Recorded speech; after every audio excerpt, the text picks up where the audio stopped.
IMF کا پاکستان سے 3 روپے فی یونٹ بجلی سرچارج لگانے کا مطالبہ، چینی قرضوں کی ری فائننسنگ، معاشی چیلنجز۔ سب کو السلام علیکم، ہمارے چینل میں خوش آمدید۔ آج ہم آپ کے لیے انٹرنیشنل مانیٹری فنڈ یعنی IMF کے ساتھ پاکستان کے مذاکرات کے بارے میں کچھ اپڈیٹس لے کر آئے ہیں تاکہ پاکستان ایک نیا معاہدہ حاصل کر سکے اور توسیع فنڈ سہولت کی اگلی قسط حاصل کی جا سکے۔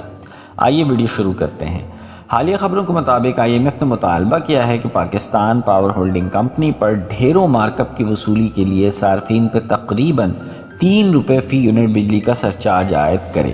اس سرچارج کو نقدی کے بحران سے دوچار پاور سیکٹر کے لیے ایک کڑوی گولی کے طور پر دیکھا جا رہا ہے، جس پر بڑے پیمانے پر نقصانات اور گردشی قرضے کی وجہ سے سرخ سیاہی چھلک رہی ہے۔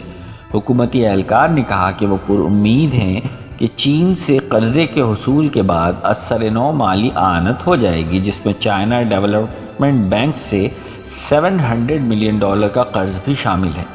تاہم ملک کو $1.3 بلین کے 2 مزید کمرشل قرضوں کی ری فائننسنگ متوقع ہے، جس سے فروری کے آخر یا مارچ 2023 کے پہلے ہفتے تک ری فائننسنگ کی کل رقم $2 بلین تک پہنچ جائے گی۔ جبکہ حکومتی مذاکرات کار اب بھی IMF کے ساتھ سرچارج کے معاملے پر بات کر رہے ہیں۔ کچھ حکام کا خیال ہے کہ IMF پروگرام کو بحال کرنے کے لیے سرچارج کو فوری طور پر نافذ کیا جانا چاہیے تاکہ بہتر محصولات یا اخراجات میں کمی کو ترجیح دی جا سکے۔ IMF نے اس بات پر زور دیا ہے کہ پاکستان کے ساتھ عملے کی سطح کے معاہدے پر عمل درآمد کی راہ میں نقدی کی کمی کا شکار پاور سیکٹر ایک بڑی رکاوٹ بنی ہوئی ہے، اور یہ کہ بہت تاخیر سے ہونے والی اصلاحات بہت ضروری ہیں۔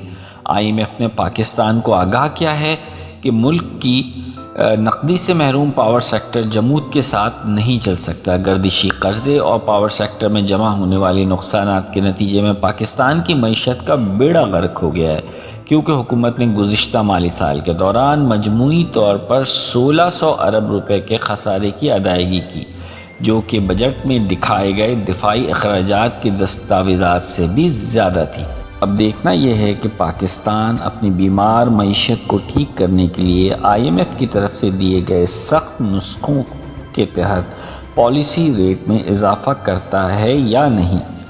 مزید اپڈیٹس حاصل کرنے کے لیے ہمارے چینل کو لائک اور سبسکرائب کر لیجئے تاکہ اسی طرح کی اپڈیٹ آپ کو ملتی رہیں۔ شکریہ۔